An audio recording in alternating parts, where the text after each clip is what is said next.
Got to get away from studying winning. Our whole society teaches us to study winning from when you're young and starting to understand those two paths. And this path of extreme violence and this path of peace and flow. Or right? Who cares? Like that's crazy. If we talk about being one and oneness and you're worried about what people are going to say to you, that's kind of crazy. Right? Not when people have an intention to hurt you and they've practiced it and there's no remorse in their eyes. You've been contracted to basically train multiple people in the Navy SEALs, people in the police force. And most importantly, break a physical sweat. This is a physical body that's a gift. It's our temple. So you can't tell me you're a spiritual person if you've neglected your physical body. But when we get punched and we get hit and we have the traumatic experiences, we put up a wall. When this happened, that mask gone. Self-doubt gone. Fear and doubt gone. And I'm in the center of time and space. I'm in oneness. Also spoke about it yesterday in the seminar about accepting death every day, knowing this could be the last time I wake up or this could be the last time I go to sleep. You're sword fighting every day to the death. So that means that you have to be ready to die. So how can it not be spiritual? You have to understand these things and what your true fears are. What the castle was built off of, the mentality that you were giving to them. I can imagine our generals giving to the soldiers back in the day. Stop and look at no fear, no hate.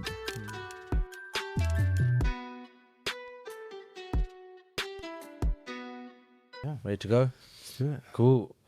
Waheguru Ji Ka Khalsa, Waheguru Ji Ki Fateh. So guys, welcome back to yet again another Sikh Warrior Project podcast.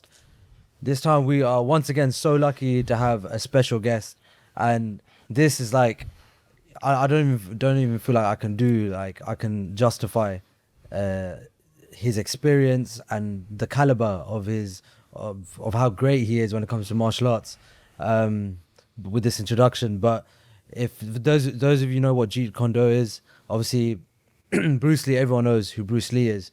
So SIFU Singh is a master of the Bruce Lee martial art, basically. And yesterday, just give you guys a bit of an insight. Yesterday we had a seminar. We had the second Sikh Warrior workshop, and we had people not just come from the Sikh community, but we had so many people who had come to this seminar who had just known who SIFU Singh was, and they were like, "Oh my God, he's down in the UK. We have to go." And some of these lot are SIFU Singh's students, who are also teachers now as well. So that should explain like what this is. Like we thought he would have said, "Oh, we watch videos of him." No, he's our instructor's instructor.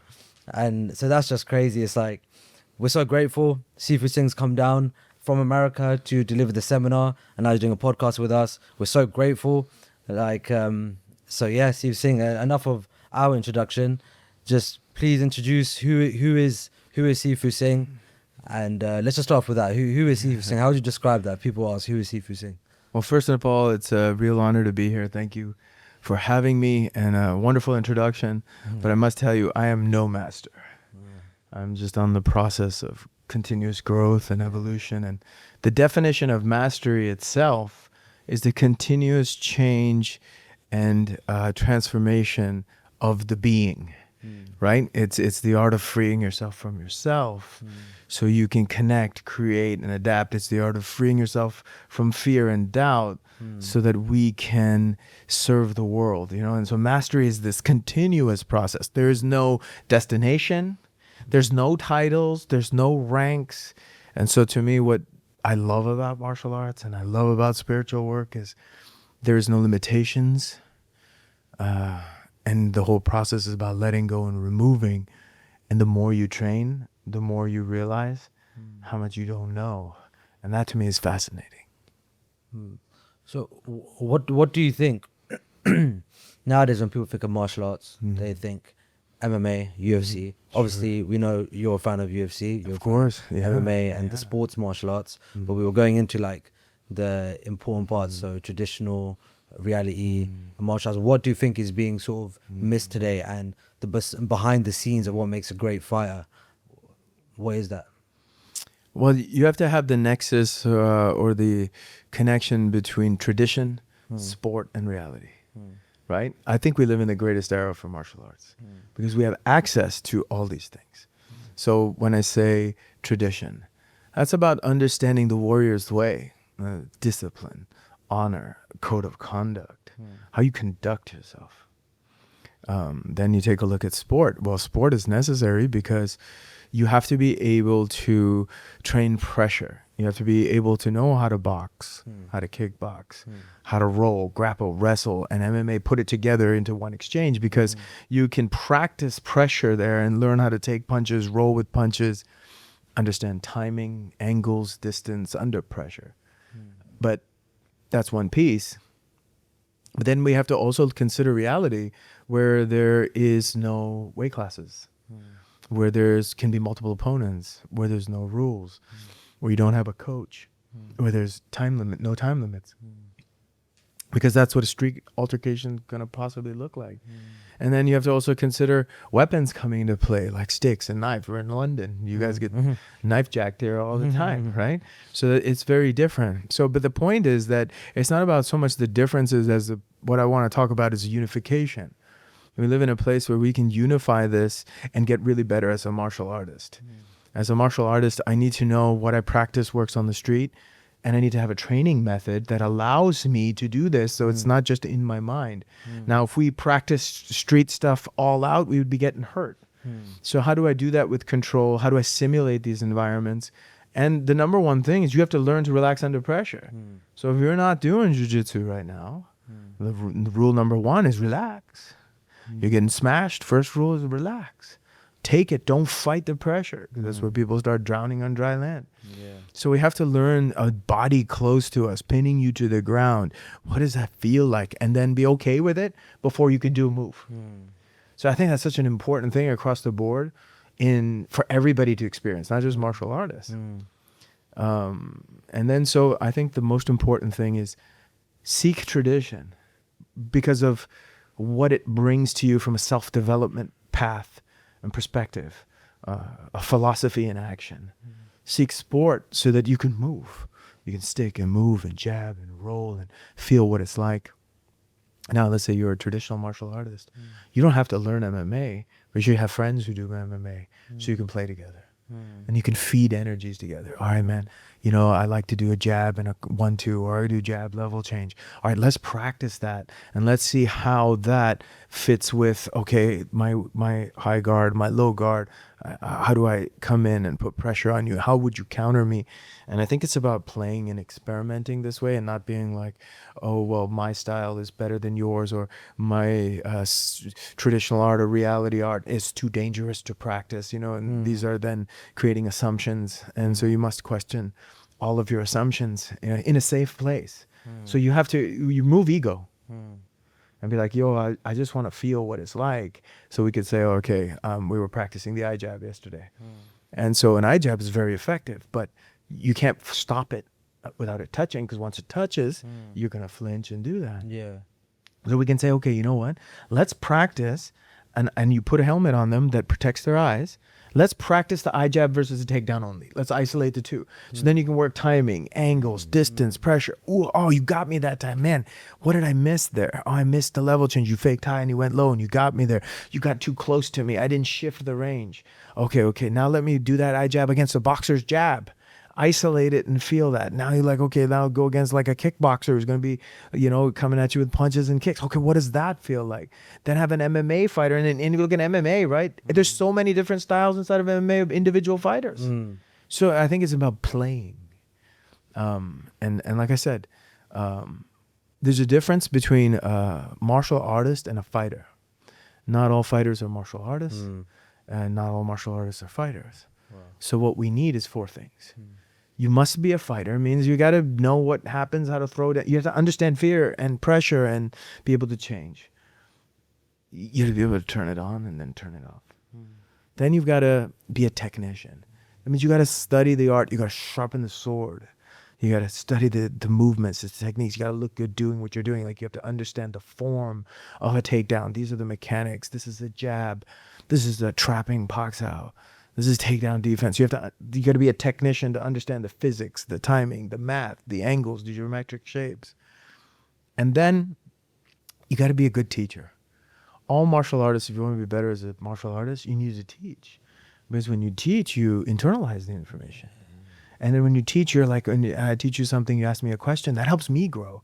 So my students are my sandbox for me to understand how much I truly know about the art, and your questions help me grow. And if I don't know the answer, so I get asked questions all the time. If I don't know the answer, I'll be like, yo, I don't know the answer, but I know someone who does, right? And last but not least is the X factor. The X factor is, who are you? What is your style? What is your flavor? So let's remove MMA, Jeet Kune Do, karate, kung fu, boxing, kickboxing, jiu-jitsu, and throw that all to the side. And it's never about the art. It's about the person doing the art. And how honestly are you expressing yourself? Are you just doing what your teacher said and trying to copy them? And Jeet Kune Do people for a long time were inspired by Bruce Lee and like, oh, I'm going to move like Bruce Lee. But want to know something? You're not Bruce Lee. You're you. Wow. So we got to follow Bruce Lee's process to understand my process. Yeah. Who is saying? Who is SIFU Singh? Who is Bruce Lee? I'm not Bruce Lee. I don't want to be Bruce Lee. I want to see Bruce Lee's process to find out who Harinder Singh is. Yeah. And how do I show up? How do I move, right? Same for you guys, right? But if I start copying him, like, no, guys, this is what it is, this move and this move, that's not art. Yeah. So finally coming back around to fully answer your question, inside the word martial is the word art. It's already inside it, M-A-R-T-I-A-L, right? Art is already there. So it's in the center. Inside the word heart is also A-R-T, art. So what is the heart in martial arts? And that is the art, and that is you. You're the power. There's no superior system. It's a superior person doing the system. And that's why it's a epically amazing journey of self-discovery and discovering the cause of our own ignorance to understand, okay, what are my beliefs? What are my thoughts and processes and ways of doing things? And how do I really grow and find out who I am? And that's freedom. That's amazing. I want to go back to SIFU Singh before the SIFU Singh now. You started martial arts training when you were young. And what kind of led you to start that journey? And what different disciplines have you studied up until now? Because it seems like you've done all three of those. You've done traditional, realistic, and sport. And you've combined this whole philosophy that you have is through your experience, right? So I want to know what led you to that at this point. So we migrated I was born in India, in Pune. And then we traveled all over the world, like on a ship. My dad was a sea captain. We actually came to London for 8-9 months before we immigrated to Toronto, Canada. And when we came to Toronto, Canada, at that time, as a young Sikh boy, I had a Judy, and there weren't that many. It's not the Canada that it is now. It was the early 80s, 81 or something, 1981, 82, something like that.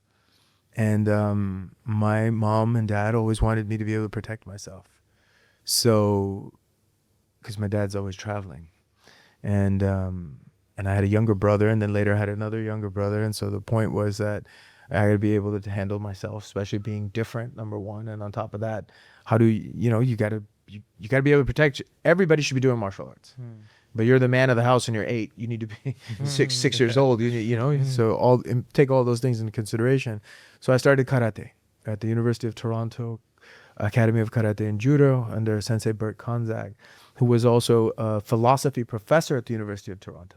That's why my mom chose him. My mom chose him because she wanted an educated person teaching me more than just punching and kicking. So that started that, and I was there till I was 19 and competed nationally and all those things and did well. And then I moved to California. In 1997, I got a tennis scholarship to go to the University of California, Davis campus. And, being from an Indian household, you're either a doctor, a lawyer, or an engineer, or you're a loser. So there is no option. You're going to pick one of those three. There was no passion or anything like that. Yeah. Silicon Valley, I'm going to go to California, engineering, fine. Yeah. Sign me up. Yeah. So I have a degree in computer and electrical engineering. And then as I was studying that, towards the very end of my career,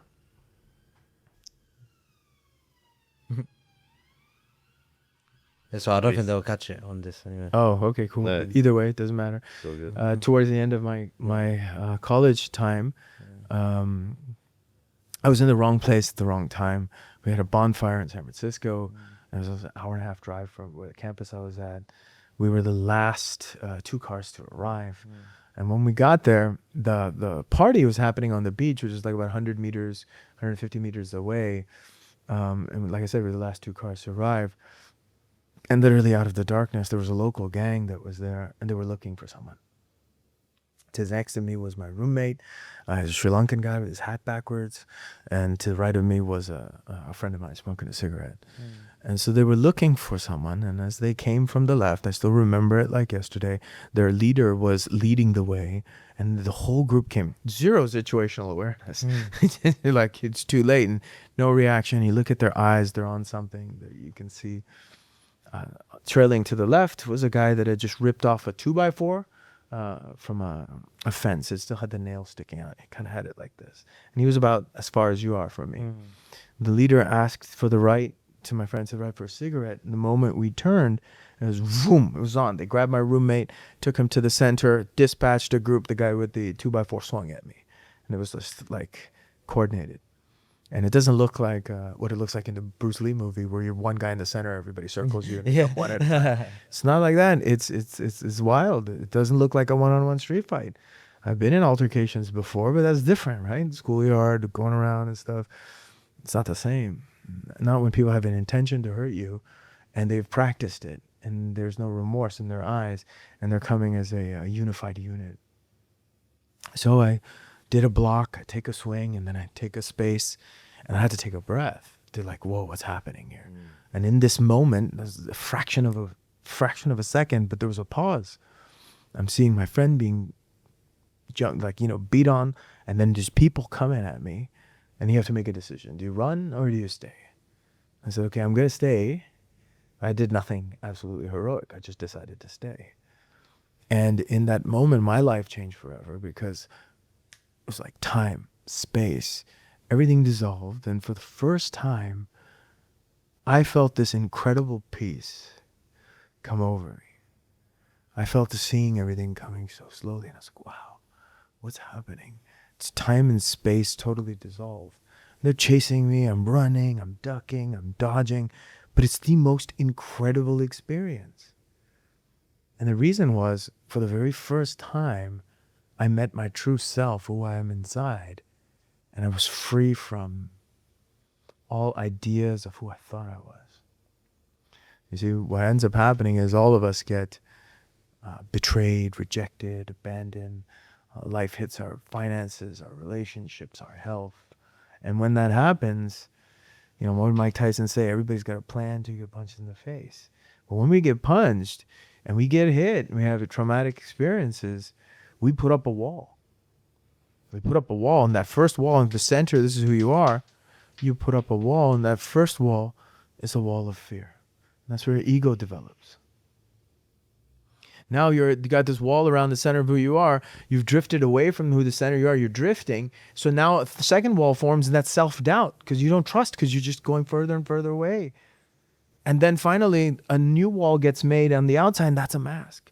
That's an acquired personality. That's not who you are. It's who you think you are. And that's what you show to the world.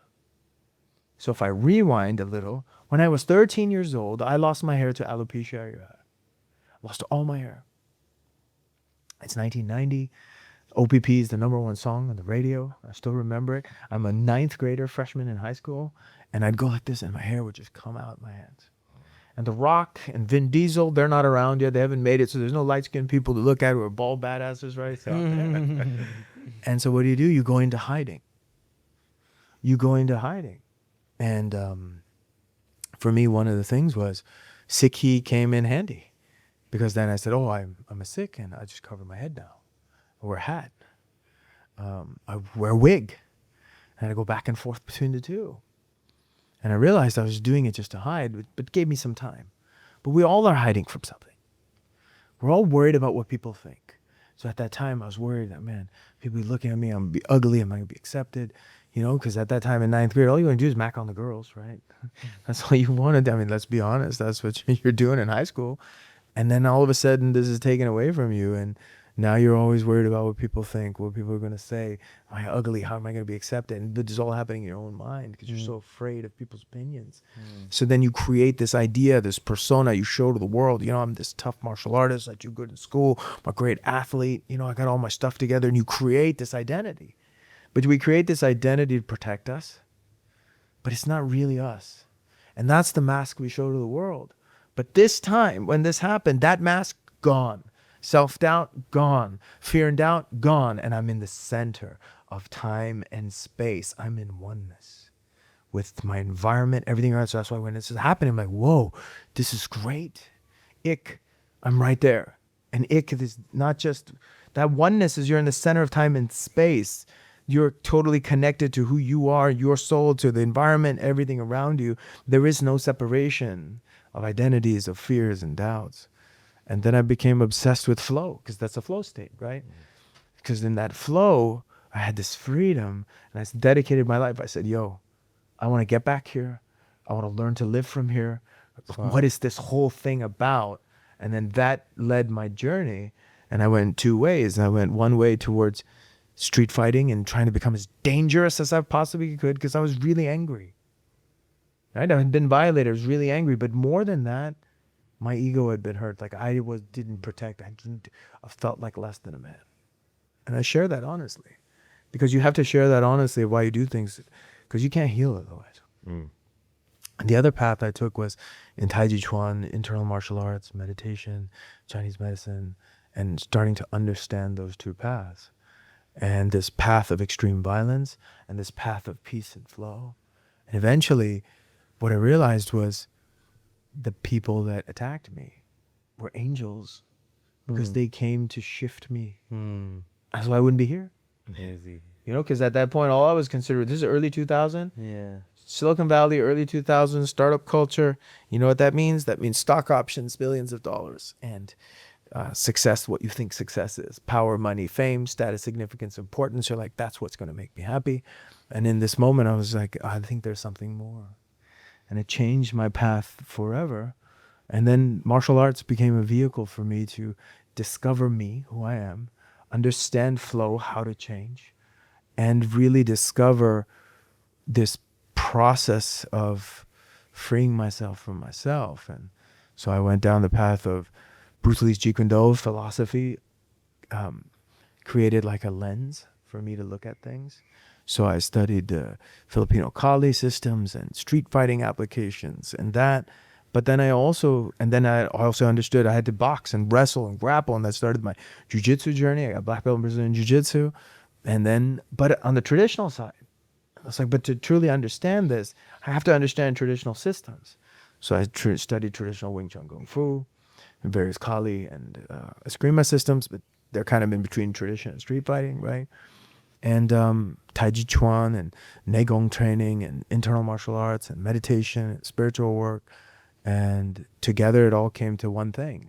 It was all about freedom from myself. So I could be here right now connecting to you guys, not worrying about what I'm going to say, what the listener's listening to. And only then I can serve by showing up as who I am. And that's really what it's about. Wow. I don't think, just not let alone on podcast, I don't think I've ever like gone into like the deepness of martial arts like that. Just the philosophy of martial arts. And I was saying to you yesterday as well, like the amount of doors you've opened us for us both, as you know, as martial artists, and also people that are teaching people as well, is just it's priceless. It's a priceless jewel. So just on the whole traditional aspect that you were saying, traditional and spiritual, and the spiritual side of martial arts, there's the same thing. What do you get from traditional, from learning the traditional arts? So Gatka, for example. Yes. And then the deep breathing. How are they different? They're not different. And even the deep breathing is not just for traditional. You need it in sport. You need it in street fighting situations. You know, at the end of the day, let's just remove all labels. And let's talk about it as discovering how this human being operates. What is the operating system? I am more concerned with the operating system, the state of the operator, than the strategy and the tactics that I'm going to employ. Sometimes the traditional systems spend more time developing the person who's going to go to battle than just the tactics and strategies in battle. So more time is developed there. So you look at a samurai. You look at a samurai, and 2 samurai are ready to go. That encounter is going to be a flash. That means you have to sharpen your sword, your weapon, your tool, and your perception and your awareness, and you're sword fighting every day to the death. So that means that you have to be ready to die. So how can it not be spiritual? You have to understand these things and what your true fears are. So those times have changed though. But there's some teachings in those times that can be applied to us now. That's the whole thing. So we'd be like, all right, a lot of people are afraid to be hit, but more people are afraid to be humiliated than be hit. How many times are you getting hit, but how many times are you more afraid of being humiliated what people think of you? Yes. Right? All the time in your head. Is this video going to be good in love? Are we going to get the likes? I wonder if the population is going to like this, right? Or right?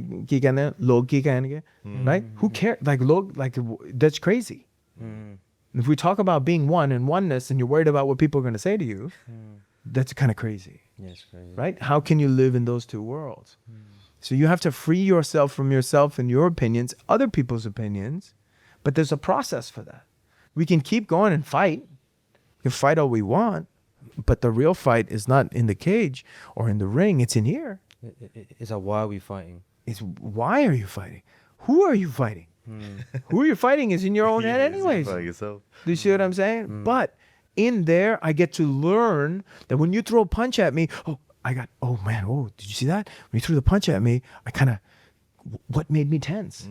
Or my mind is thinking, is he going to throw a punch? He's going to shoot. What's he going to do now? How's he going to come? What's all that? That's just chitter chatter in my mind. I'm not free. Being one with your opponent means, see, when there's a saying that it goes, when there is no me, there is no opponent, because I am connected to you. Yeah. I'm watching you watching me. We're one now. Yeah. If we're one and I'm following you so well that we're both one, not me over here and you over there as a separation, now I can see what's important to you and I'm connected and joined with you. Now it's a whole different relationship. But why is that so important? Because that's what I got to do with my sons. That's what I got to do with my wife. That's what I got to do with you guys right now. I can't be worried about that. I got to connect to you and be here with you so we can be one. You feel me? And that's why it's so dope, because you do it under pressure. Yeah. It's cool. We could talk about being one here, but being one when somebody's actively trying to put pressure on you, where there's a little risk of something, that's making it functional spirituality. You feel what I'm saying? Wow. You've touched on 2 like massive things here. One thing that we were talking about in the car on the way here was, you can't take the martial arts out of Sikhi and you can't take Sikhi out of martial arts. They're intertwined. They both build each other. That's what the Sikh Warrior Project is all about. That's what Sant Sipahi is. And at the same time, you also spoke about it yesterday in the seminar about accepting death every day, knowing this could be the last time I wake up, or this could be the last time I go to sleep. Tell us more about that, and how does that all come together and feed off each other, and why everyone should be doing martial arts for that reason, I guess. Well, there's one thing for certain, and we're all going to die, right, in this life. So my teacher said to me, I'm going to teach you a gratitude practice. And I said, yes, this is a powerful gratitude practice. And he said, all right, when you go to sleep at night, remind yourself that you may not wake up the next morning. So one day you go to sleep, you're not going to wake up. Or one day you're going to wake up and not go to sleep. You just don't know what that day is or when it's going to be. It could be today, tomorrow, it could be 30, 40 years from now. We don't know. He goes, so what that's really there is for free. It's not a paranoid thing. It's a freedom thing to be like, what's the first thing you do when you wake up? You inhale and you exhale. And it's in the wow. You wake up, wow, okay, today, new life. You only live, there's this ancient teaching that says you only live one day at a time. So every day is a chance for you to live a full life that day. If you understand, that could be your last day. But we don't want to think about that. We want to think about what's happening tomorrow. What's happening here? Let me pull this out. Who's on my social media? Who texted me? Oh, I got to do this. And you bust out your to-do list and you start doing the things through your day and you start running around and you start running the rat race. And then you get caught up in life. You get caught up in people's opinions. Then things people say bother you. And then you're rushing around from one place to another place. Then you're in your mind thinking about things. And you're like, is this right? Is this not right? Did that person say that to me? What did they mean? And you think about all this stuff that's just robbing you of that day that could be your last day. So instead now, you're like, yo, I'm going to live today in presence as best as I can. Nobody can be present all the time. Otherwise, we'll all be walking on water. Right? But how the best I can I be here now? As after all, it's human being, not human doing, human thinking. It's saying be means be here now. So if I know this is my day that I'm alive, because this is all I have is this time. Past is gone and the future is not here. They're illusions. They're not real anymore. All I have is right now. So can I be here wholly, totally, and fully right now? And then can I be here wholly, totally, and fully right now? Because it's a new moment. And I keep stringing those moments along. That allows me also, if I know my time is not infinite, that tells me to operate with more love and compassion and kindness. See, that's the thing. You talk about the warrior's way. It's truly about love. It's not about hurting. First, it's not healthy for me to get beat up. So I have to love myself enough to handle and take care of myself. Then I have to have love for my family and for other people that I may need to help. But most importantly, can I get to the point that I have enough love for my opponent? That's what it's about. It's not about destroying my opponent. It's about saying, you know what? There's no need for a fight. You know what? Today I'm going to lose this fight because I love you that much. Can we do that? Or do I know to win this fight I have to hurt this person so badly? Like, these are considerations that have to be made. Maybe I just, okay, no, you're better, you go.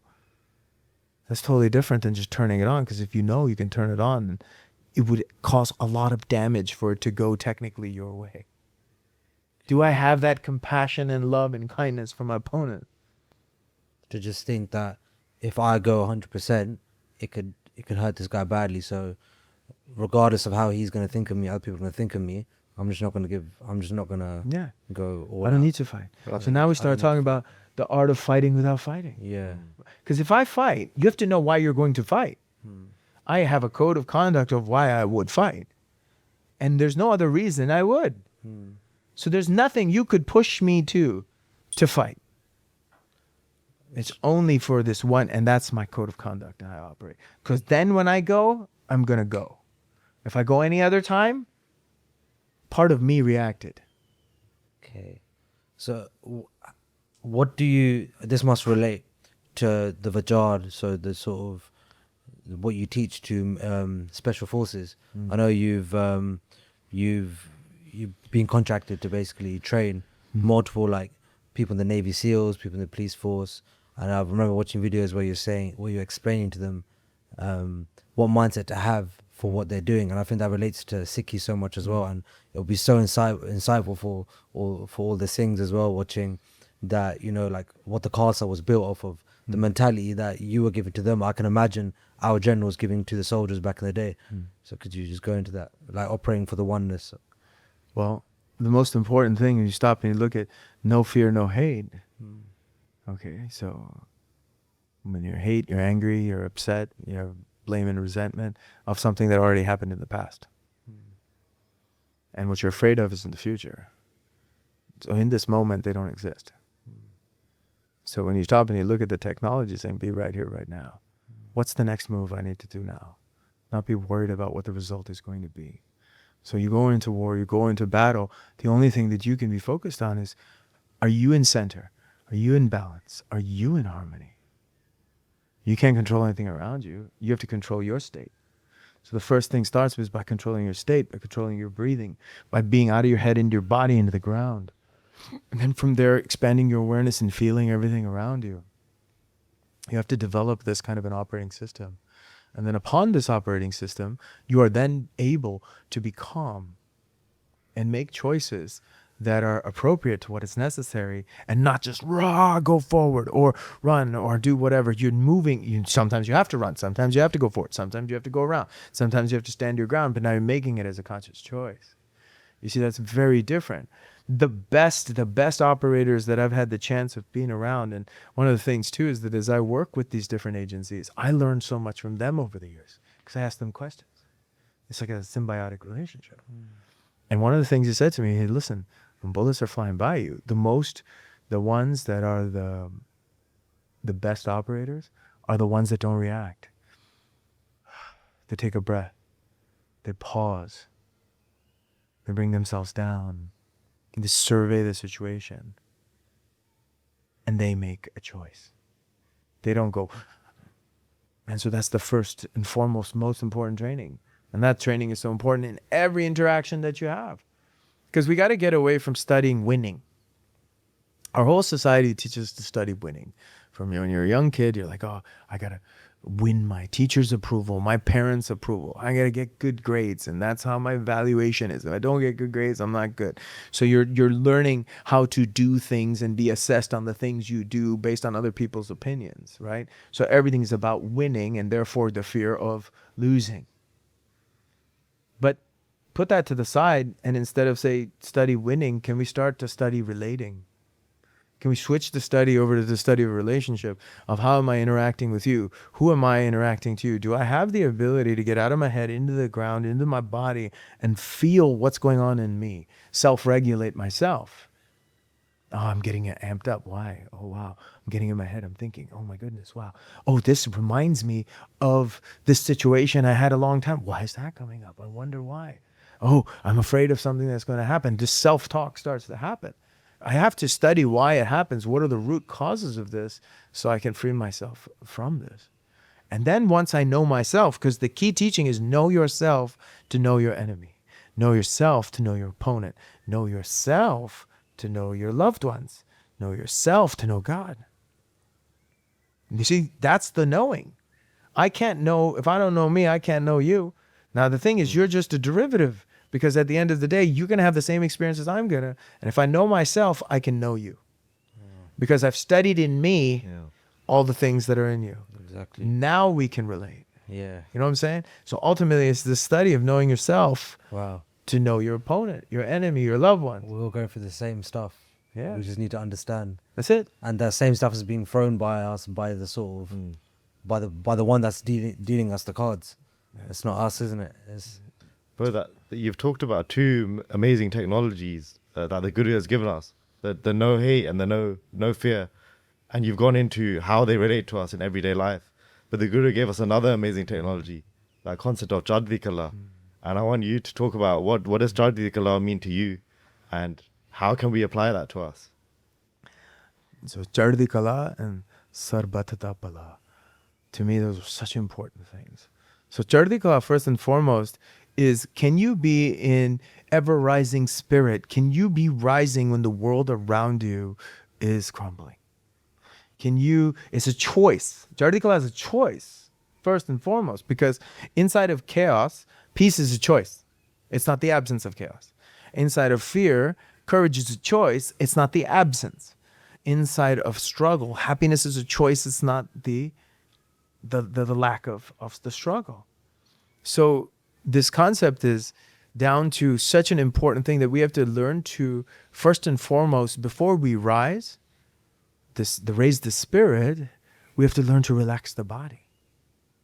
You can't raise the spirit and be tense in the body, because the body tenses up. When the body tenses up, you're faced with pressure, what happens? The body tenses up. Shoulders go up. Muscles tense up, right? How many times have you felt that? You ever feel that in competition before you go? You're talking about, I gotta go, before sparring, everything starts tensing up. Yeah. It hasn't even happened yet, it starts. yeah. Okay. And it's a good thing, because it's telling you to prepare and bring yourself down. Be ready. Yeah. Yeah, it's to be ready. But it's relaxed and ready. Not just ready. It's relaxed and ready. So the thing is that I have to, if tension rises in my body gets tensed up, then my thoughts are going to speed up. My respiration speeds up. My heart rate speeds up. My perception of time speeds up. Now I start to rush and panic, and it's like fire rising. That leads to overwhelm, exhaustion, distraction, panic, stress, anxiety, fear. All these things rise up. So we have to train ourselves first and foremost to down. Come down with gravity. Get out of your head, because all those things are in your head. And you got to get into the body, because the body's tensing, and start to say, okay, down. Fall down. Hang the tissues down. Breathe and relax down. And you have to practice this.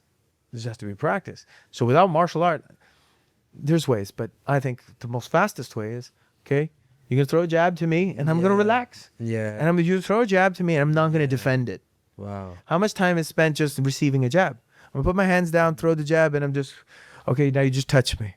Touch me. Touch me. Now touch me, and I'll move a little. Touch me, and I'll move a little. I'm going to absorb it and receive it and receive it. Now remember, everybody listening at home, this is a training method to help you to relax. And then once I'm relaxed, because I'm relaxing and I'm no longer worrying about this punch that's going to hit me, I'm watching you, I'm following you, I'm seeing your shifts in your weight and your balance and your breathing. I'm studying the relationship and relaxing under pressure and bringing myself down. I'm slowing down. See, slow down is a skill, but you can't just slow down here. You have to slow down when something is trying to make you go up. And you don't have to do it fast. You start slow. Same thing in jiu-jitsu. Relax, slow down. What's the first thing? Relax. You got to relax and breathe and slow down. The greatest jiu-jitsu masters go so slow, and they smash you so slow, and they're so relaxed. There's like nothing you can do. It's like fighting a ghost. And they're doing things you can't see. But the thing that they're doing you can't see is they're connecting to you. They're connecting to your weight, and they're connecting to your balance. They've joined with you so well that they know, oh, he moved his hip half a quarter. I got your balance. So you got to go beyond the tech. We need to learn techniques. But it can't stay there. It's not about more techniques, strategies. It's about creating connection. And that connection in martial arts is through balance, base, and breathing. So if I'm watching you breathing, I start monitoring your breathing. I'm like, oh, you see, you took the breath into your chest. Now I'm monitoring that. Oh, he does that every time before he punches. The next time you do the breathing, I'll punch you. Wow. You feel me? Or you're, focus, the extreme focus on movement. It's extreme focus, but in the beginning it's focus. Yeah. But it has to turn to feeling. I have to learn to make it a feeling, not a thinking. Thinking is too slow. Thinking means I process, do this, do that. That's too slow. Okay. I got to learn to feel. So it's got to become second nature. It's got to become second, but it's got to be But that feeling. comes through the training, right? Absolutely. Like you can't get there without all that work that you got to put in. You can't get there without all the work, but you'll never get there if that wasn't your original objective. Okay. My objective in training is to study myself in an interaction with you. My objective in training is not to hit you or not be hit by you. My objective in training is not to stop you from passing my guard or passing your guard. That's not my objective. These are all just models for me to study myself and how I relate to you. That's always my objective. So then that changes my operating system. And then that changes how I relate to anything and everything around me. And that's the gift of martial arts. It just makes me want to meditate so much. Just listening to you makes you just want to connect so much, like going forward. But obviously, it's very hard, isn't it? This day and age, but it's the most important thing. I've talked about this with some of our coaches as well. That like when I'm in a jiu-jitsu role, I feel I'm so present in that moment. That is a meditation. Yes. And it's so. Sometimes that's the most.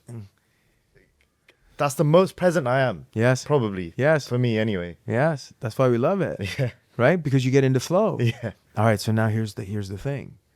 If we can get in that there, why is it that we don't live our life from there? It's true. Well, why? Like, it's just a question to ask. If we don't ask questions, we can't go on a quest. It's not about answers. It's never about answers. It's about asking questions. Hold on. We're rolling, and you're like, man, I feel so good, even though you're getting smashed. Which is the best. You're getting smashed, you're rolling, and you still feel so good. And then now time has stopped, right? You look up, man, 2 hours we've been going, right? You feel that? That is Chardikala that you're talking about. That's it. The world's crumbling. Like, you're getting Come in. You're like, this is spirits are amazing. high. Yeah. But you're practicing because you're not fighting it anymore. You're like accepting it, right? Yeah. But why is it that it doesn't translate into our life? Why is there a disconnect there? So there's one aspect there. Another aspect is, okay, let's go into isolation, into a cave, into a mountain, into a beautiful place. So let's go to a temple and a gurdwara and separate myself from the rest of my environment and find that peace. Okay, so now we've stopped everything around us and gone into a place where we listen to kirtan or sit quietly, whether it's in a gurdwara or outside in nature. So now we've isolated kind of or separated from the chaos. And we can find it there. We can find it in the chaos. But what about the moments or in training? But where's your life lived? No, just where you are. In the In in the between the gurdwara and training. Yeah. Yes. Yeah. Right? So now we're saying, I need to go to training to So feel true. this. I need to go to the Gurdwara to feel the Guru. Okay, now, my question is, those are important because they give you an opportunity to make the connection. Made the connection. But now the work has to be done is, those are outliers. My life is here. I need to be experiencing those moments here and have a functional method and a process to do that in every relationship that I have. So those are methods to learn, but they can't be like the only thing. And then we're like, oh, I can't wait to go to training and get my stress out. That's good too. I'm not saying it's not good. That's good too. I can't wait to go to the Gurdwara and do my prayer and meditation. That's good too. They're great. But life is here, not there. So, okay, now I have to start asking myself the question, how do I do that? This is stillness and chaos. This is stillness and stillness. But stillness and movement in life, in every interaction, that's where we spend most of our time. But what ends up happening? This is the trip. In the Gurdwara and over here, you're out of your head. You're quiet. And the rest of the time, this is on. This is the new temple you went in that you're trapped inside of. It's thinking, it's analyzing, this good, that good. Should I do like this? Should I do like that? Should I do this? Should I do this? Do that? I'm not doing this right. This voice in your head that tells you what you can and you can't do. Because what happens with flow, there's 4 things for flow.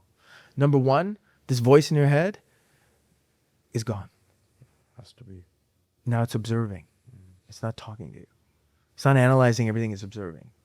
Number 2, time gets displaced. Time slows down. Number 3, it's effortless. It's effortless. Even in the storm, it's effortless. And number 4, it's a rewarding experience. But what's life? You're in your head. You're not in the present moment. You're thinking and worrying and fearing. No fear means no fear of the future. You're in the future. No hate, or you're worried about something that already happened. You're still angry. You have anger, blame, and resentment from that. And you're thinking about that. I can't believe I did this. Oh my goodness. And that keeps you out of the moment. And you're in your head, running the virtual reality of a story that's gone in the past or something in the future that hasn't happened yet. So it's not real. But that's where you stay trapped. Now, instead of time being right here and being present, you're in the past or the future. So you're not one because you're not in this moment. One means the moment too. Right now, this one moment is the only moment I have. Like the great Eminem, you got one opportunity and take it. Right, this moment. Yeah, with the fear, I feel it was my dad that told me this, but actually no, I think I learned it from Nanakanam. False event appearing real. Yeah. Yeah. Basically what you're saying. Now, fear is good.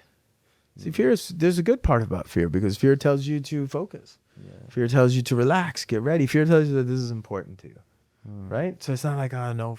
You have to know your fears. It's not no fear. You got to know what your fears are to fear less, not be fearless. To eventually have no fear. Yeah. Right? Yeah. So it's like a signal that it's like it's woken you up now. Now you need to act in the right way. You need to react in the right way. 100%. Rather than staying in that fear and letting it take over you. Because it was designed to make us survive in the jungle. But we're not in the jungle anymore. Yeah. So now we're not afraid of a tiger jumping at us. We're afraid of everybody what they think What of they're us. gonna think of us. Concrete jungle now. Because Crazy. it needs that. You have to understand that part of your mind that protects you, fight and flight, that part protects you, needs that. That's an evolutionary advantage. But it's a disadvantage because we're not living out there anymore. Okay. So we're not using it the way it's supposed to be used. So now the mind goes into everything looking for problems. The design of the mind is to search for problems. Wow. So you can survive. But that's is the animal instinct in you, which is necessary. But there's a higher consciousness, this observer.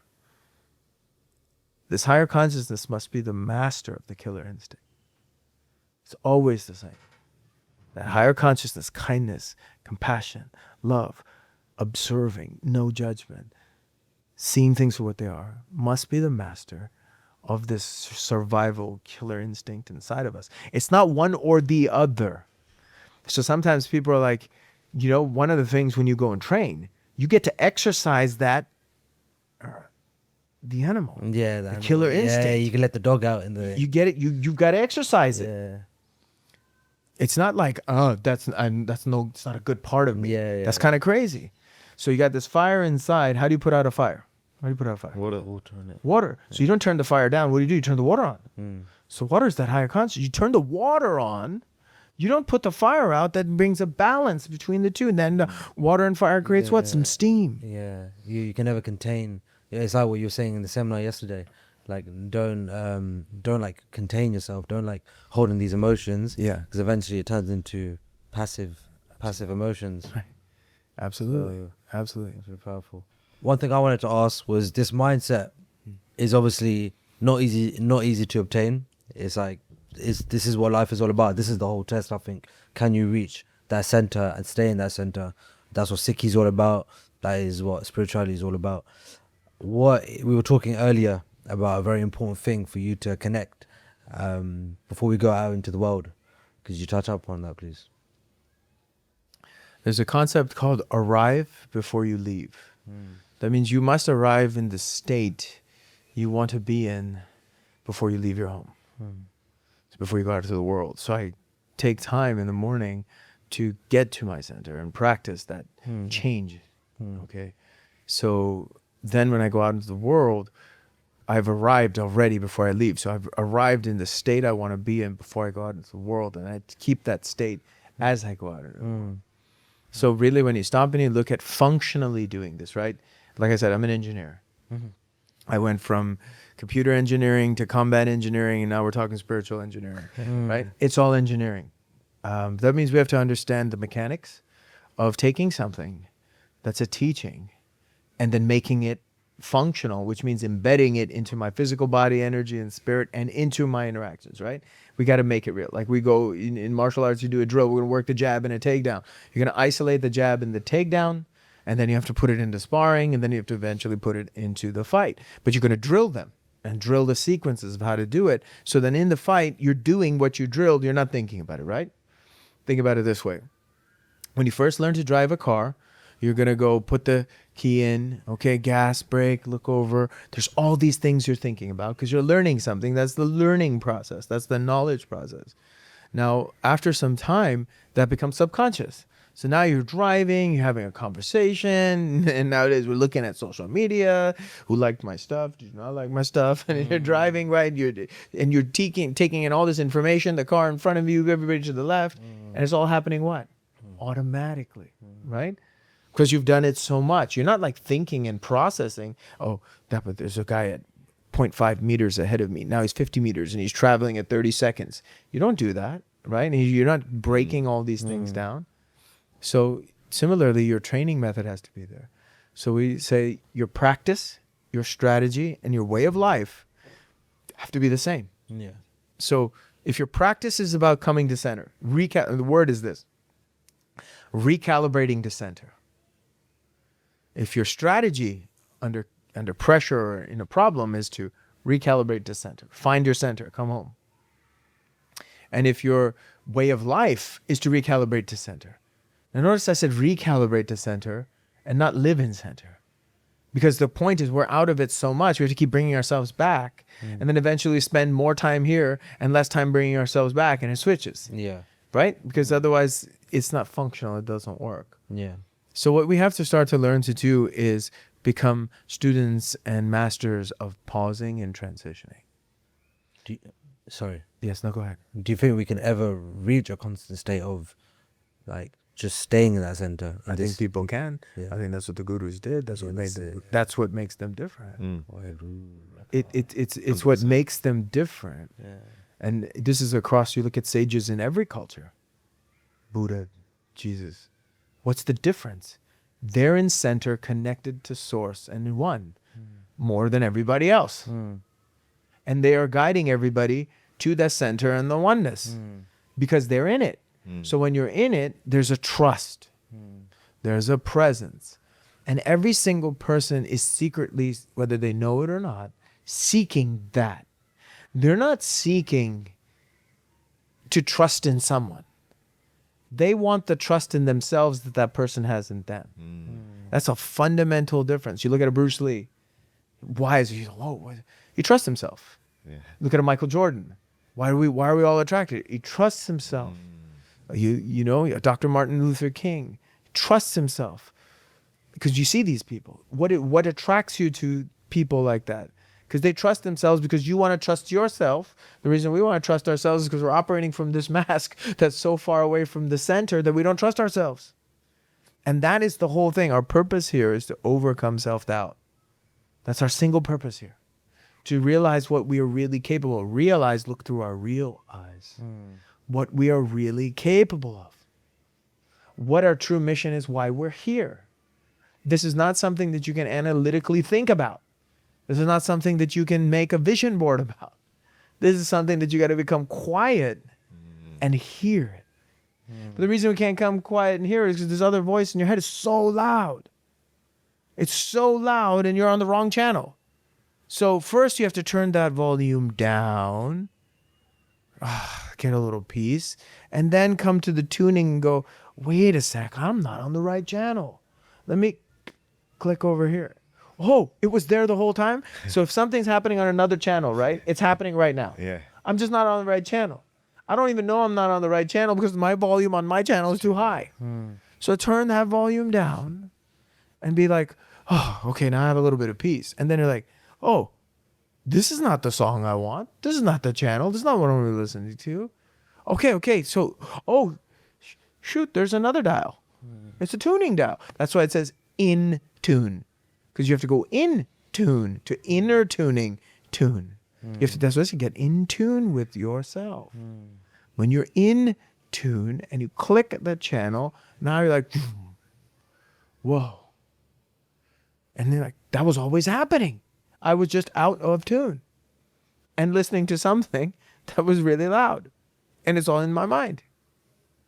So that's the thing that's really important. And so to practically deal with that, we have to teach ourselves to pause and stop. Oh, turn the volume down. Because if I don't stop, I don't know that my volume's too high, I'm on the wrong channel. I don't know. Because that's what I think is normal. And we just keep rolling like that. And you're like, oh, that's just who I am. That's just my life is, you know, when you hear somebody, they're like, that's just the way I am. And you're not. That's the way you learn to be, to survive the best you could because of your environment, situations, and circumstances. But that's not who you are. No, Right? You see what I'm saying? You ever have this conversation? You're like, I can't change. It's just the way I am. You have to remind who your unconditioned self really is. Absolutely. And the great thing you said is remind. Because you have to remember, you're not looking for something new. You're not becoming something new. That's a crazy trip because I'm like, oh, go over here, look over here, listen to this podcast. Do listen to this podcast, but listen to this podcast, listen to that podcast, read this. Those are good. You have to do that to get information till eventually you stop looking outside and you start hearing that I got to be quiet and go inside because the voice was always inside me. There's nothing that's special about anybody else that I don't have in me. I don't need to look outside. I need to come inside and just stop. And that stopping the world process, I use the word stop, still point, stillness. Every great teacher that's ever come has said that's the key, because stillness is the master of unrest. Stillness is the greatest achievement you could pursue on this planet because it's saying stop, time out, boom. That's what I experienced when I was attacked. But that was now stillness in movement, in chaos. You see, but it's still stillness because it's your superpower. So what's stillness? It's first you have to learn to stop, because in between some stimulus and a response is a still point. Viktor Frankl said the key between a stimulus and response is a still point. That's the key to mastery. And everybody's talked about the same thing. But how do now I practice that? If I know that, stillness is the key to mastery, that means my practice must be about stopping and finding stillness. My strategy must be about stopping and finding stillness. My way of life must revolve around that. Now we can functionalize it. So here's a functional thing. The transition between day and night, so it is the morning. So, night and day, there's a morning period. So that's arrive before you lead. You create a moment of still point for you to change and transform. before you go to bed at night, there's a still point between the day and the night. There's a transition. So that's your evening time. And in your morning time, you do this practice. Do your gratitude, do your prayer, eat something healthy, drink lots of water and hydrate. And most importantly, break a physical sweat. This is a physical body that's a gift. It's our temple. So you can't tell me you're a spiritual person if you've neglected your physical body. How does that work? You're not treating the temple with respect. The Gurdwara is here. And it's here, and in here. The spiritual Gurdwara is here. The emotional Gurdwara is here. The physical Gurdwara is here. How can we do that if I don't respect this temple? This gift that was given to me. So I got to break that physical sweat. Wait, you don't have to go to the gym. Just do burpees. Do push-ups and squats. We have Desi Hindu push-ups and squats. Dand baithak, sapate maro, utke. Like, do that in the morning. You don't have to go anywhere. Roll out of bed. Just do it for 10 minutes. Get the body up. And it's like, yo, I feel good. Thank you for turning me on. That's it, man. Then quiet this. And it's easier to after a workout as well, right? It is. It is because you worked it out a little bit, right? The workout is working it out so you can be quiet. Now be quiet. Then in that moment when you're quiet, that's where you pray from. You must become still before you pray, because the still point is where the communication to prayer comes. I must be in the still point of time and space, right here, right now, in my body, fully aware. My mind is here. I'm aware of the transition in my breath. When those merge, I get to the still point of creation. And it's from there I'm on the right channel to send the message up, which is my prayer. And then I sit quietly and I wait for an answer. I don't think about the answer. It's a two-way communication. Is this just a random belief, or is there an actual relationship? Yes. And that relationship is, I'm going to sit here quietly and wait. And then eventually you start to see, but it's not as loud as we expect. The loud thappad comes when we're doing something completely off to correct us back, right? And hopefully we don't learn from lots of thappads only. But to finish what I was saying, morning and now in the evening, ask yourself 3 questions. What did I do well? What did I learn? What am I going to do about it? So you go through your day and write this down. Then, after that, do your part and go to sleep. So that's your evening and morning transition. And it doesn't take long. Anybody can do it. 5 minutes, 10 minutes. The morning is a little longer. And then, like I said in the thing, and I have a challenge to everybody listening. If you did this for 5 days, you'll feel your life change. If not, you can send these guys a message and say, I'm full of it, right? It's cool, right? And so, but you got to do it. Yeah. Now, set 5 alarms for 5 minutes throughout the day. When that alarm goes off, you say, time out. It's my time to time out and pause and stop the world and catch myself and be like, oh, I'm going to now breathe, get in my body, get my breath, and dedicate this time to coming and recalibrating to center. You don't recalibrate to center when something goes wrong. Like, this is your practice. It's your way of life. So do that. And then the difficult one. In every interaction, every conversation, you say something to me, I say time out, pause, take in a breath, maybe even take a step back, and then choose a response that's not a reaction based on me needing your approval. So, I better say this so he likes what I say. Or control, I'm going to say this to control where this conversation is going. Or I'm speaking out of fear. Don't do that. And now you're choosing a response. And then only say that which is necessary, true, and kind. Now, this is a practical formula given to you in 5 minutes. 5 minutes is, so think about it now. 5 times a day is what? 25 minutes. Throughout the day, you spend more time in the bathroom. You spend more time getting in line for making coffee. You spend more time on this than that. And if 5 is too long, do 3. Do 50, give me 15 minutes, right? And do it for 5 days and don't miss one. And now what'll end up happening, like driving, guess what happens outside of your life of those moments? When pressure comes up, you're going to say, time out, pause, step back. No need to react. This is great. This is the only moment I have. Now you remember, the time's running out. And now you can actually live it and do it. And then now you've changed your state. You've changed your perception of what's happening. Now it's real. You're choosing consciously, and you're going to change the outcomes of your future and where you're going. Most importantly, you're going to change your relationships. Wow. You're going to be more present with the people around you. You're going to be more present with not only your loved ones, with people you meet. Now you're bringing peace wherever you go. You know, we have this Warriors Creed we said yesterday. It comes from Robert L. Humphrey. Robert L. Humphrey was a World War II veteran. And, you know, PTSD and stuff coming back. And he said, you know, we need to help bring our soldiers back. And he created this Warriors Creed. And the Warriors Creed was, wherever I go, anyone in need has a friend. Wherever I am, everyone is a little bit safer because I am there. But when I come home, they're happy to see me because it's a good life. And you have to just remind yourself and remember. And when we do that, man, we're free. Because true freedom is from yourself in here. And true being human, Hu means light, man means manifest. So it's light manifesting. Be means now. Wow. So if you really look at human being, light manifesting now, I think that's what the gurus were after, right? Crazy. That's crazy. We're so blind to like we're called humans, but we don't know why we're called humans. Everything's in front of us, but we just overlook so many things, don't we? Wow. And we're so, look how blessed we are to firstly have our gurus to come explain this to us, but then be involved in things like this where we're speaking to literally a master of spirituality. And I'm no master. You are. Your name. No. Masters. No, I'm definitely no master. I'm just a student of the game. I'm just maybe a little bit further along in my practice. But like you said, like a real master is someone who's constantly on that path.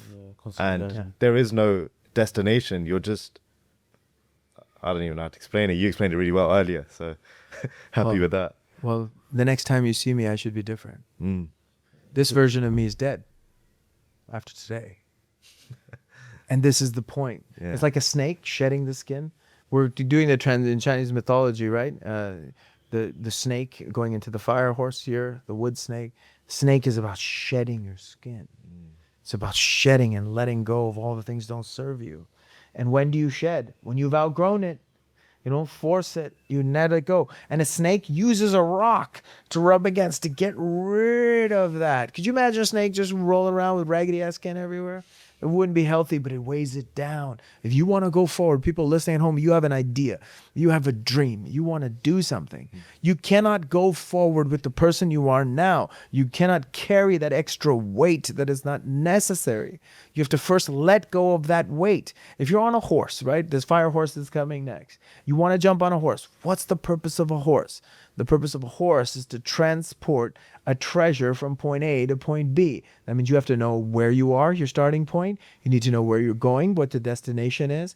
You need to have the treasure. What are you giving to the world? And what's the path you're going to take? Now, you don't know finality what that is because it changes. But you have to at least understand that if I'm riding a horse, I need to not be carrying extra dead weight. Sometimes you don't even know where you're going. And that's okay. But you know where you're coming from. There's a very important teaching that says where you're coming from is where you're going. If you're coming from fear, you're going to get more fear. If you're coming from anger, you're going to get more anger. If you're coming from, I will be happy when, you're not happy now. So you will continue to not be happy now because you're looking for the future. You know, when people use the words, I wish, I hope, I need. Those are words that take power away from you. What do you mean, I wish, I hope, I need? Right now, you have everything you need. You already have it right now. So if you come from, I wish, I hope, I need, the priority is on, I don't have. I'm coming from lack. So the universe doesn't hear what you say. It hears what you put importance on. And now your importance is that I don't have it. So it'll keep you in I don't have it. Instead, if you want to know the real way to have the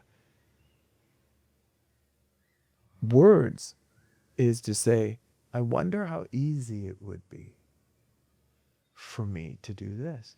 Now you're saying, hey, I wonder how easy it's going to be for me to do A, B, and C. Instead of, I need A, B, and C. Now, need is more important than A, B, and C.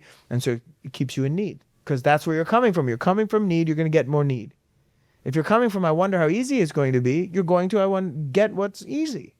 It doesn't always have to be as hard as we make it be. There's a difference between hard work and discipline, which is the norm. Everybody should be doing it.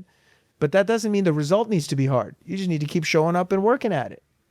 But in your mind, if it's like, oh, this is going to be hard, you've already psyched yourself out. Why can't it be easy? Because somebody told you it's going to be hard. So you're believing it. So in your mind, you have to be prepped for, you know what? This could happen right now, but it has to be balanced with, but I'm down to do the grind for as long as it takes. And then let it work itself out. But you have to hold both equally. I'm ready for this to come now, but I'm willing to go and grind for what it needs. It's like in a street fight. I want to finish you in 5-10 seconds, but I'm ready for this to go an hour. Does that make sense? Yeah. I don't know which one it's going to be. If you just think like, there's been times in fights, you know, I've just thought I want to sub this guy in a minute, and going the distance isn't even an option for me. But that's not good because you're not preparing yourself and you're expecting things. Well, you became fixed. Yeah. You just became fixed in a fluid environment. Life, like fighting, is fluid. You cannot have a fixed approach. Your certainty and fear. Fear is always the unknown. What's not going to. We don't know what's coming. My certainty and uncertainty comes from knowing that I don't need to know that. That my certainty in uncertainty is knowing I'm going to change. I can change with it. Because that's the only thing I know. My certainty is knowing that I'm going to change, and uncertainty. The result is going to be the result, but I'm not going to be chasing a result. I'm not going to be fixed to a result. I'm just going to change. And then see what's given, adapt to it, and move forward. See what's given, adapt to it, and move forward. But there's an important lesson from jiu-jitsu people should learn as well, is that sometimes to move forward, you have to take a step back. To take 2 steps forward, sometimes you have to step back. Don't just keep going forward. Because if you're running into a roadblock, sometimes take a step back, reassess. I think I should go this way. So sometimes 1 step back for 2 forward is still a net gain of 1. You know, and so it's not just go. As if you just go, you're gonna get caught. You were saying something the other day as well about switching it on and off, being able to switch it on and off, and like being dangerous, but obviously being peaceful, not being like, it's not good to be peaceful. Just go down that. So there's a lot of masters talk about it, but in the modern times, Jordan Peterson has put it really well. And he said that you have to be extremely dangerous to be a really peaceful man. And what he's saying is that if you're really dangerous, you can choose peace as an option. Otherwise, is it peace or are you really harmless? So if you make yourself dangerous, then that shows self-control and compassion and peace. And that makes peace a choice. And I'm not saying there's people who aren't peaceful who aren't dangerous, but they must ask themselves the question if they're really peaceful or are they just harmless? Yeah, or they're peaceful by fear. Right. Peaceful due to fear. Yeah. That's how when the Gurus decided, Guru Gobind Sahib, you decided that that's it. We're peaceful people, but we're not just gonna contain how we feel about this. Yeah. It's about balance. Everything is about balance. You achieve harmony through balance. You're achieving harmony of the body, the mind, and the breath. Harmonizing, making it one. Through the balance of opposites. Everything changes. Night, day, forward, back. Offense, defense. In between it is about the balance, or the S inside the Tai Chi symbol, for example, is showing you the yin-yang change. It's that balance. You look at a khanda, both sides of the double-edged sword. The balance is in the center, right? Between both sides. And so that's the shifting, changing, adaptation, and that's really a moving still point that we were talking about earlier. It's balance. Because balance is not 50-50. Balance is what's necessary in this moment. And so if somebody jumped at us right now, balance to balance this situation would be 99% face the threat, if that's the option. The other option might be 99% run, because that wasn't a viable option. So that's balance. So balance is shifting and changing, and in the next moment it can shift and change based on the input and the stimulus you're dealing with that's changing with you. Could you explain how that relates? So we should actually be moving on to like the finalizing questions because we don't want you to miss your flight. Yeah. But it's just like we don't do these podcasts because we're just trying to, you know, just give people sort of like just so we can ask generic questions. Like we love this stuff. Like we love Sikhi and we love martial arts. And I think me and Raj both right now we can't stick to like this cheat sheet of like we got these questions and we haven't at all.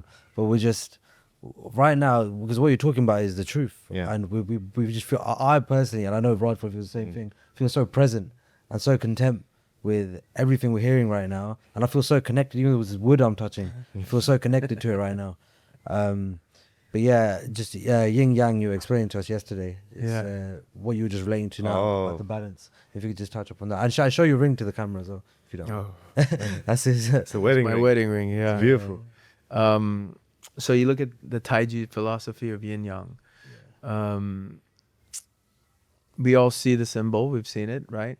You have the white side and the black side. They look like two fishes, right? And inside the white, which is yang, there's a little bit of yin, which is black. And inside the black, which is yin, there's a little bit of yang, that's white. So what that means is that there's always balance. When you go forward, you have to always remember back. When you do offense, you still have defense in mind. You're not just going to one extreme, right? You're balancing the two.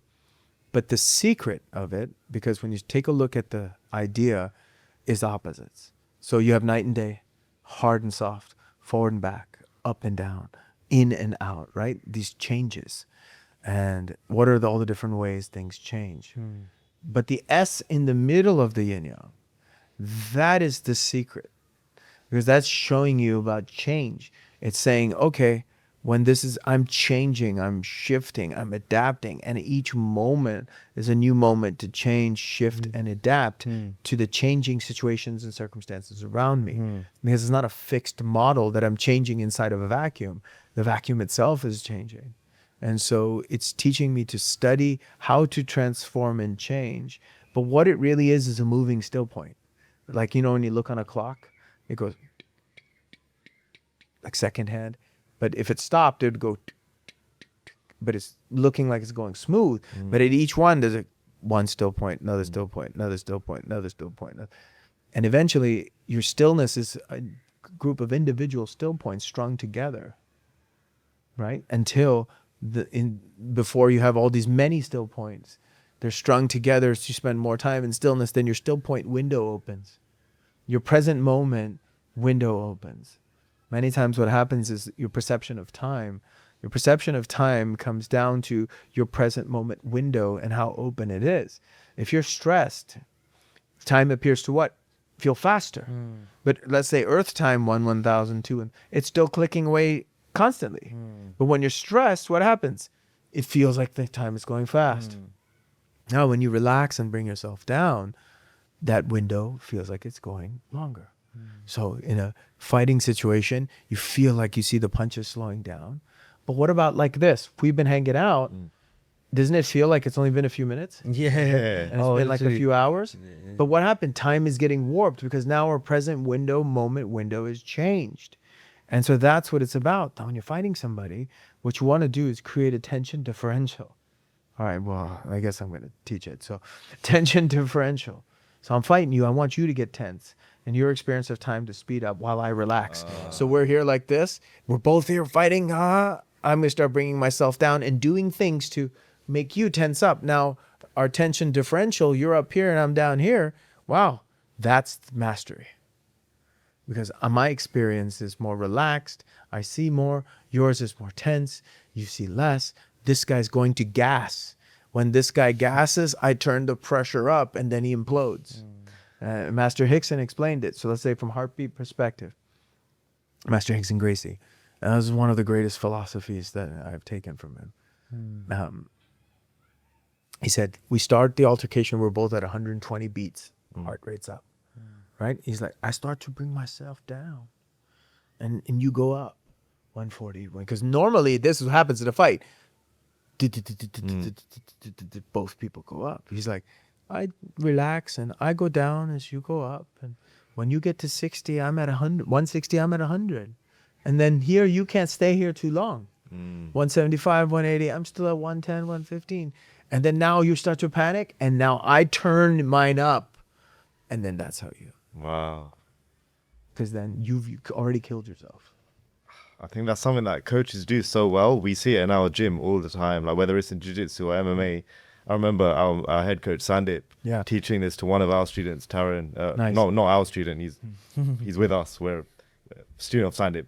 Anyway, he sparred him once. I just remember seeing this. It was on a Friday, I think, doing some stand-up sparring, and Sandip was like throwing him off so much that his nervous system kept getting kind of triggered, and it just, like you said, it just made him tense up and get gassed out very quickly.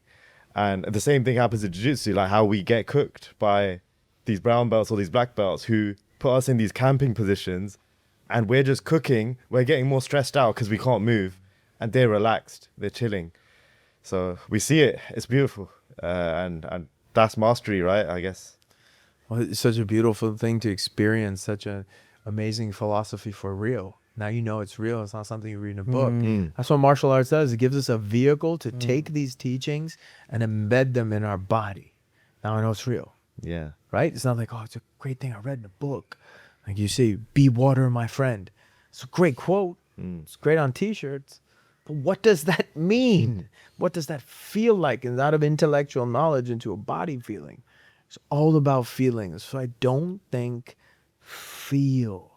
It's about building feeling perceptive perceptive awareness. And you have kinesthetic perception, which is body feel.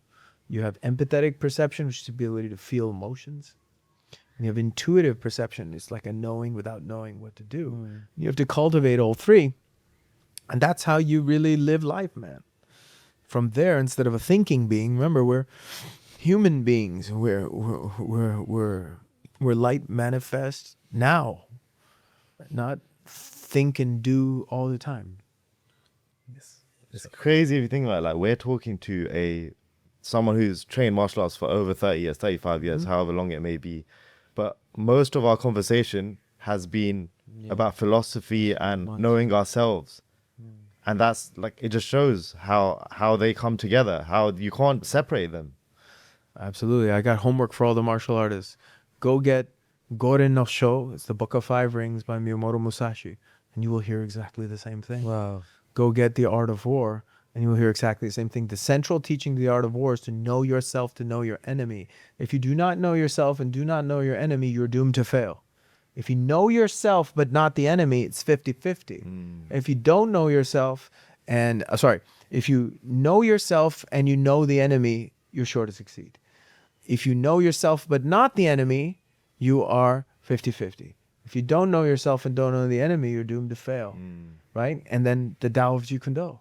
If you read Bruce Lee's work, it's about knowing yourself, because all knowledge is ultimately self-knowledge. And the only way you can truly know yourself is in a relationship and an interaction with somebody else.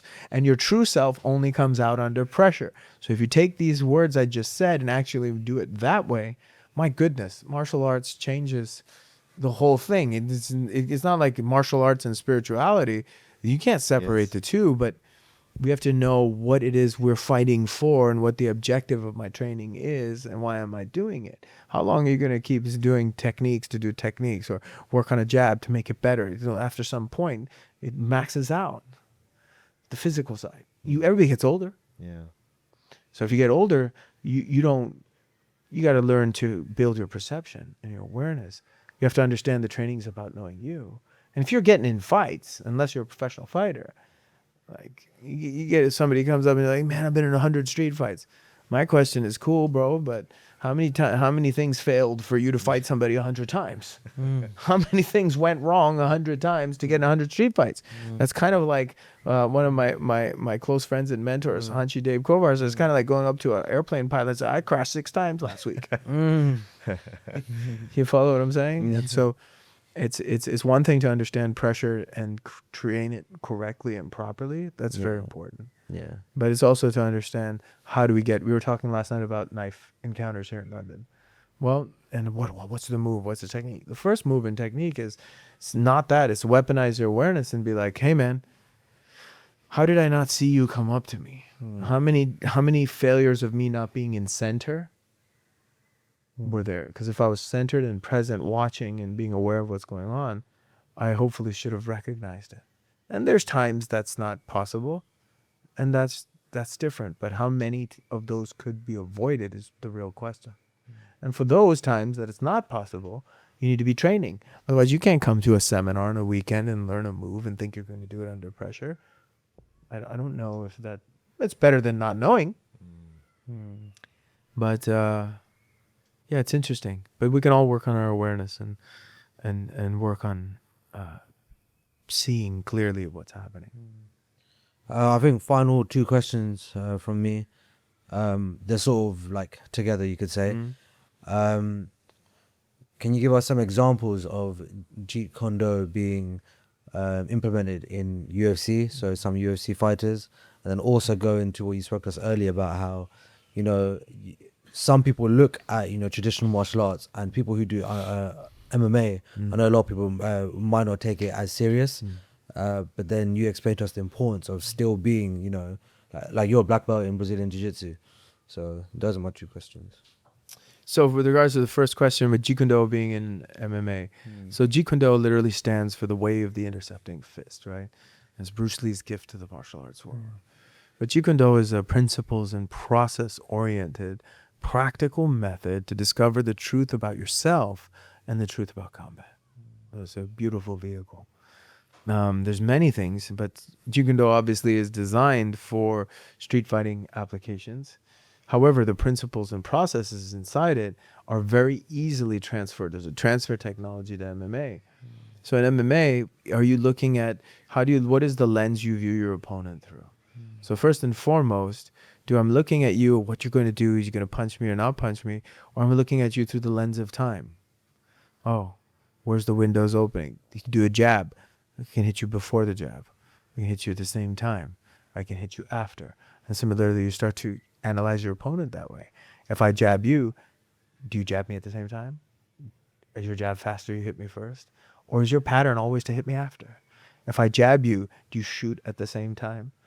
To come underneath. Many times the people who are really successful at takedowns, they say time the jab or time the cross because they come at the same time and that take you down. So you have to know that that's the time you're going to get got.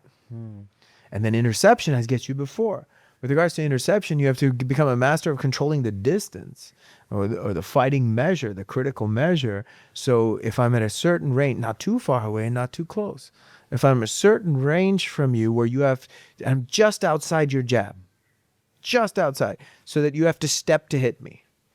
You have to step to kick me. You have to step to shoot.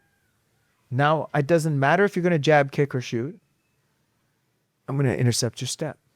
So when you step, I kick the leg. Or I snap the leg in a street fight, whatever it may be, or, you know, it's still very hard to do. I'm just giving general theory so people can understand. So you can intercept them with a jab of your own or a technique of your own or shoot of your own, but you're looking to manage the distance by watching the step. Then the next thing is you take a look at rhythms. Start to understand, what is this person's rhythm? Does he go 1 and 2, 1 and 2? Does he go 1 and 1 and? What's the rhythm? Next, you take a look at your opponent through the lens of, are they a pace fighter, a fraud fighter, or a force fighter? So force, do they force things? Just come raw. Or are they a pace fighter? Boom, they're changing speed. Or are they a feint fighter where they feint one line, go to another line? Or what's the combination that they use? So now you're seeing these different filters to look at somebody. Then you look to see, oh, this guy, does he like to come straight in? Does he like to go around? Does he go backwards to make me come forward? What's his mentality? Then there's things like the 5 ways of attack where you stop and say, okay, singles, okay, combinations. A progressive indirect is you feint one line, go to another line. Feint inside, go outside. Trapping, immobile, which is really hand immobilization. Immobilize the hand. Another form of trapping is clinching. Body clinching, neck clinching, right? Get in that range. The range is a lot closer. And then next, drawing. You look at Anderson Silva, The greatest attack by draw ever. Watch Anderson Silva against Forrest Griffin. It's attack by That was draw, crazy. right? But you look, he drew him in, going backwards, knocked him out. Okay, another great fighter. You look at GSP. GSP was doing Jeet Kune Do. You think about it, because he was using the longest weapon to the closest target is his jab. And he used the jab to set the pace and set the rhythm. And then when the person got frustrated with the jab, he would shoot, and they moved forward. He would shoot and take him down. His strategy was very simple if you look at it. Everything else he did with the kicks and all that stuff, the feints and all that, all a smokescreen. So go back and watch his fights through that lens, you're going to see something very different. And so the next piece being, okay, you got a really good wrestler, you better box him, right? You got a really good boxer, you better kick him. So you have to see what is going to be the strategy that you're going to use that's not what they're good at. Sometimes when you look at takedown and takedown defense, yeah, we got to get really good at takedown defense. Have to understand the takedown defense, especially today's day of MMA with the Dagestanis and the wrestlers being really heavy. They're phenomenal athletes. Oh my goodness, I'm so impressed by Habib and Islam and that whole team and what they're doing. Well, you want to know something? Those guys, if somebody's really good at wrestling and you're like, I'm going to practice my takedown defense, do you think you're going to stop them from taking you down? They're going to take you down. Right. So maybe a consideration is you practice your takedowns to understand the timing, but then you got to figure out a way to intercept them with an uppercut, maybe a cross when they change levels, maybe throw bait and take it away and say, you know what, I'm going to go down. I better figure out a good ground game to hold it there. But am I wasting time trying to prevent the takedown? Because now when I'm saying I don't want to get taken down, I'm not doing offense. And then they get frustrated to go forward to do offense. And every time they step forward, guess what happens? They get intercepted by the takedown. So the thing is, do you build that strategy to see what you could implement and do? But you're not going to stop them from taking you down, no matter how good those guys take down black belts all the time. So not that you do. It's not that you don't practice the takedown. When you practice the takedown, it teaches you about pressure, timing, angle, and distance. But then you have to be able to build a short range power. You have to be able to develop a cross that comes out of nowhere that doesn't have a wind up. You have to have an uppercut that's short and build another tool to counter that tool to the level that they've built the takedown, because you're not going to stop the takedown. You see? So the moment, let's say I got a good boxer in front of me and I'm like, oh, man, he's got a really good right hand. Now I'm thinking, man, he's got a really good hand. I should already know he's got a really good hand. Now let it go. If I'm thinking he's got a really good right hand, I better watch out for it. Guess where am I at? I'm in the past. If I'm thinking, oh my goodness, he's got a really good takedown, I'm afraid I've become limited. I'm not free anymore. So the best chance is freedom. Otherwise, that guy's still going to hit you. And you're still getting taken down. You're still ending up there. At least this way you give yourself a window, an opportunity to maybe do something different. And nothing, by the way, is foolproof. Yeah. There is no such thing as this counters this, because at the end of the day, you have one man fighting another man or one woman fighting another woman in the cage, and the individual is going to make it work. You might have somebody from the exact same team doing the exact same strategy. One person dominates you, the other person you could beat.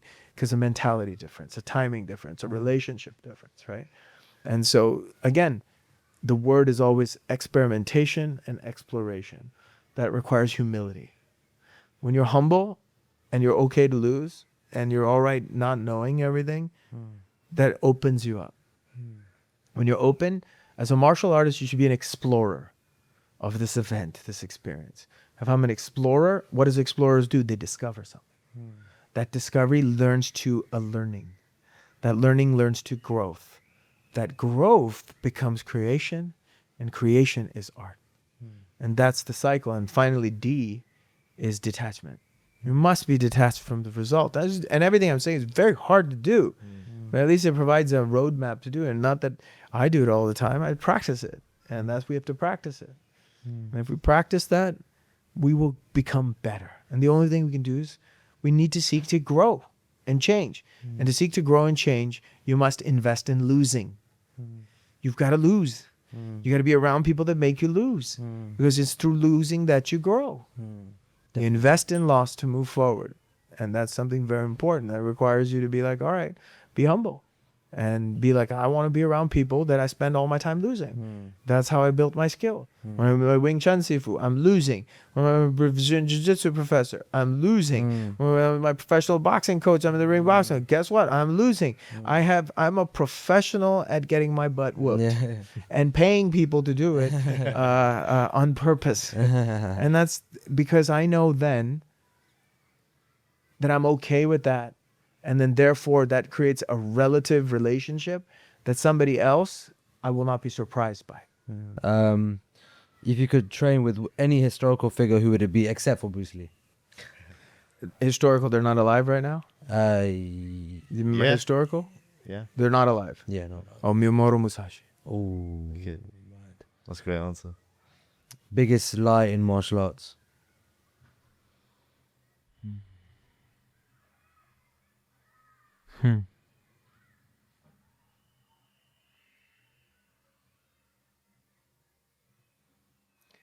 That one style is better than another. Yeah. It's all styles, isn't it? It's no style. It's dependent. Yeah. It's all dependent. That one, so better answer that the biggest lie in martial arts is that certain techniques are foolproof. There's nothing that's foolproof. That's a better question, better answer. Yeah. Everything has a counter. Yeah. Favorite animal? Tiger Oh. / lion. I can't decide between the two. And mythical dragon. Favorite holiday destination? Hawaii. Ooh. Talked about this earlier. Me and I Dad- really want to go now. Me and Dad are trying to go. Wicked. Favorite historical Sikh figure that resonates with you the most? Oh, Thai. Guru Gobind Singh Ji and Guru Nanak Dev Ji. Right. If I can think of any, that was it. But I'll see if I can think of any. I think that brings us to the end of the podcast. What a pleasure. Thank you guys. It's a real honor. I'm very humbled to be here, and I'm really proud of the work that you guys are doing, and I can't wait to see the success that you're going to bring and the impact of changing people's lives.